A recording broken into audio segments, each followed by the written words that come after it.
ఆదివాసీల పరిస్థితి ఏమిటి? ఇప్పటివరకు మనం ఆదివాసీలకు అండగా ఉన్నాం. దాంతో పాటు అడవి రక్షణ గురించి అండగా ఉన్నాం. ఇప్పుడు మీరు బయటకొస్తే అడవి పరిస్థితి ఏంటి? ఆదివాసీల పరిస్థితి ఏంటి అని కూడా క్వెషన్ వేస్తున్నారు.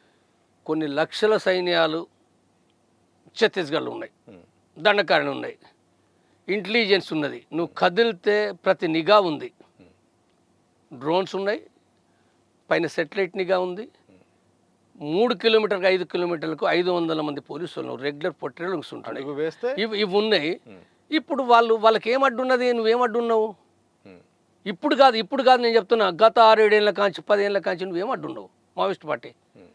వీళ్ళు ఏం మాట్లాడుతున్నారు? మావోయిస్ట్ పార్టీ అడ్డేం లేదు. వీళ్ళ వాళ్ళ బతికే సమస్యే కదా. నమ్మలకేశ్వరరావు అంటే ఆఖరికి చనిపోతూ వేరే కాడికి పోవాలంటే కూడా లేదు, కానీ చేసేది ఏం లేదు, మీరే చేయండి అని ఆయన అన్నాడు. మనం ఏం చేయలేమన్నారు. చాలా దీనంగా, చాలా ఇప్పుడు కరిగుట్టలు మనం ఎంత 10 రోజులు వాళ్ళు చనిపోయారు కదా. ఆఖరికి మనం ఎంత చేసినా కానీ అది కరెక్ట్ కాదన్నా చనిపోయారు, వేరే కాడ చనిపోతూనే ఉండరు. నీకేడున్నది? నీకే రక్షణ లేదు, నువ్వు ఎక్కడికి పోతావు? ఇప్పుడు నేను ప్రత్యేకంగా చెప్తున్నా, ఇప్పుడు ఉత్తర బస్తరు, మాడు, గడిచురలు వెళ్ళిపోయింది. అసలు నువ్వు ఎటు పోతావు? నువ్వు నీకున్న దక్షిణ బస్తరు, తెలంగాణ ఎక్కడో, తెలంగాణ 25 ఏళ్ళ కంటే నీ దళాలు ఎక్కడే, ఉద్యమాలు ఎక్కడే, సాయుధ పోరాటం ఎక్కడిది?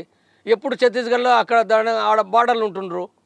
కాబట్టి ఇదే లేనప్పుడు ఇప్పుడు ఇది ఏదైతే ఉందో అది ఉపయోగం లేని విషయాలు. అది ఏదైతే ఇది మాట్లాడడం అలాంటిది ఆ పరిస్థితి లోపల వాళ్ళ ప్రాణాలు నిలుపుకోవడం అనే సమస్యలే ఉన్నారు తప్ప ఉద్యమాలు చేసే పరిస్థితి కనుచూపు మేర లేదు. వాళ్ళు ఏమి చేయలేరు. అది చేయలేనప్పుడు ప్రాణాలు పోగొట్టుకునే కంటే కూడా బయటకు వచ్చేయడం మంచిది కదా. సార్ ఒక్కసారి చరిత్ర దగ్గరికి వెళ్తాం సార్. 1977 విరమణ ఒకటి, ఇప్పుడు 2025. అప్పటి విరమణ ఇప్పటి లొంగుబాటు అనేది ఒకటేనా? ఎందుకంటే అప్పుడు కేఎస్ గారు సంబంధించింది, అలాగే కృష్ణమూర్తి గారు సంబంధించింది కూడా కదా. అప్పటిది ఇప్పటి పరిస్థితులు ఒకటేనా? అప్పుడు వేరు ఇప్పుడు వేరా? ఒకసారి ఎట్లా విశ్లేషిస్తారు? ఇప్పుడు అది 77 లోపల కొండపల్లి సీతారామ నాయకత్వం లోపల అది ఆయన సాయుధ పోరాట విరమణ అన్నాడు. ఎందుకన్నాడు ఆయనే? వాస్తవంగా సాయుధ పోరాటమే లేదు అప్పుడు. ఏమున్నది అప్పుడు? ఏమున్నది అని అంటే వర్గ శత్రు నిర్మూలన పేరు మీద పెద్ద పెద్ద భూస్వాములను ఎక్కడెవడున్న చూసి వాళ్ళని చంపడం అనేది ఉంది. ఇదే పెద్ద సాయుధ పోరాటం అనుకున్నారు ఆనాడు. కానీ ఇది తప్పుడు సిద్ధాంతం. చారుమహేందర్ చెప్పిన తప్పుడు సిద్ధాంతం అని తను దాన్ని ఎట్లా చెప్పాలి? చెప్పితే కూడా ఏంటంటే వినటం లేదు, ఎవ్వరు వినరు.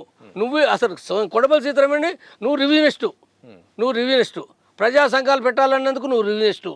ఆయన ప్రజా సంఘాలు పెట్టాలన్నాడు, ప్రజా ఉద్యమాలు నిర్మించాలి అని చెప్పితే నువ్వు రివ్యూనిస్టు.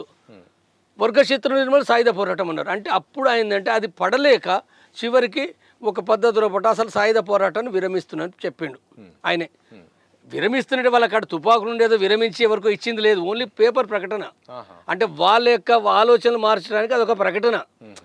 అంటే ఒక వంక చెప్పుకుంటేనే ఇదంతా చేసిన తర్వాత ఇది 70 ఏళ్ళు చేసిండు. సరే ఏమైనా ప్రజా ఉద్యమాలు ప్రజా నిర్మాణాలు చేసిండు, సరే ఉద్యమం నిర్మించిండు, మళ్ళీ దళాలను నిర్మించిండు, సైన్యం అంటే దండకార్యాన్ని కూడా దళాలను పంపడం జరిగింది. అయితే ఇది కొండపల్లి సీతారామ వెళ్ళిపోయిన తర్వాత అంటే 1995లో ఇది కరెక్ట్గా ఏంటంటే దీన్ని చర్చకు వచ్చినప్పుడు ఇది సాయుధ పోరాట విరమణ ఇది మాట్లాడేది అంటే పార్టీలో కొంతమంది మాట్లాడతారు ఇది మితవాదం, రివిజనిజం అంటే. అప్పుడు దాంట్లో చెప్పిన విషయం ఏంటంటే మనం ఏ రివిజనిజానికి పోలేదు, కొండపల్లి సీతారామ చేయడము సారంలో అంటే తప్పేం లేదు, సారంలో ఏమీ తప్పలేదు అందులో. దాంతో ఎక్కడ రివిజనిజంలో పోలే, మనం ఏమి ఉద్యమాలు ఇంకా పెంచినాం తప్ప ఇంకా తగ్గించలేదు అనే విషయం చాలా స్పష్టంగా రివ్యూ రాసిండ్రు 95లో కాంగ్రెస్ లోపట. తర్వాత దాంతో పాటుగా ఒక మాట ఏం రాశానంటే కొంత చర్చల లోపట సరే ఆ మాట అనకుంటా కూడా మనం చేయగలిగేది ఉండే, ఆ మాట అనకుంటా కూడా మనం చేయగలిగేది ఉండే అని చిన్న మాట. దాంతో కొండపల్లి సీతారామను విమర్శించింది లేదు, లేదా ఆనాడు ఆ ప్రకటన అంటే మొత్తంగానే మనం ఏదో చెడిపోయినాం అనేది దాంట్లో ఏమీ లేదు, ఓ చిన్న విషయం. అయితే ఆనాటికి ఇది. కానీ ఇప్పుడుకి వచ్చే వారికి ఏంటంటే ఇప్పుడు నీ దగ్గర ఆయుధాలు ఉన్నాయి కదా, ఆయుధాలు ఉన్నాయి కానీ నువ్వు సాయుధ పోరాటం చేస్తున్నావా? నేను ఇక్కడ నీ పోరాటం లేదు, తుపాకులు పట్టుకున్నావు. ఇప్పుడు నేను ఇంతకుముందు చెప్పిన నేను ఈ ప్రజా ఉద్యమాలు లేవు, ప్రజా నిర్మాణాలు లేవు, నువ్వు యుద్ధం కూడా చేయటం లేదు అంటాను నేను. వాస్తవంగా ప్రజా ఉద్యమాలు కలిపి ఉంటేనే సాయుధ పోరాటం అంటారు. నేను ఇక్కడ స్పష్టం చేసేది ఏంటంటే సాయుధ పోరాటం అంటే ప్రజా ఉద్యమాలు దాని చుట్టూ ఉన్నప్పుడే అది సాయుధ పోరాటం ఎవరైనా చెప్పేది. మరి ఇప్పుడు నీ ప్రజా ఉద్యమాలు లేక 1 రోజు కాదు, 2 రోజులు కాదు, 6 నెలలు కాదు, ఏడాది కాదు, 10-20 ఏళ్ళ కాంచి ఉన్నది. నువ్వేం చేయలే. ఏదో చెప్పాలంటే 1-2 దండకాల లోపల కూడా పోలీసులకు వ్యతిరేకంగా, క్యాంపులకు వ్యతిరేకంగా 2-3 ఏళ్ల కింద ర్యాలీలు చేశారు. ఇది తప్ప ప్రజా సమస్యలపైన ప్రజా ఉద్యమాలు ఎక్కడి రైతులపైన చేసినవా? భూమి సమస్య పైన చేసినవా? దేని పైన చేసిర్రు? ఏమీ లేవు. కాబట్టి ఇదేదైతే ఉందో సాయుధ పోరాటం అని సాయుధులు ఉన్నారు కానీ సాయుధ పోరాటం లేదు.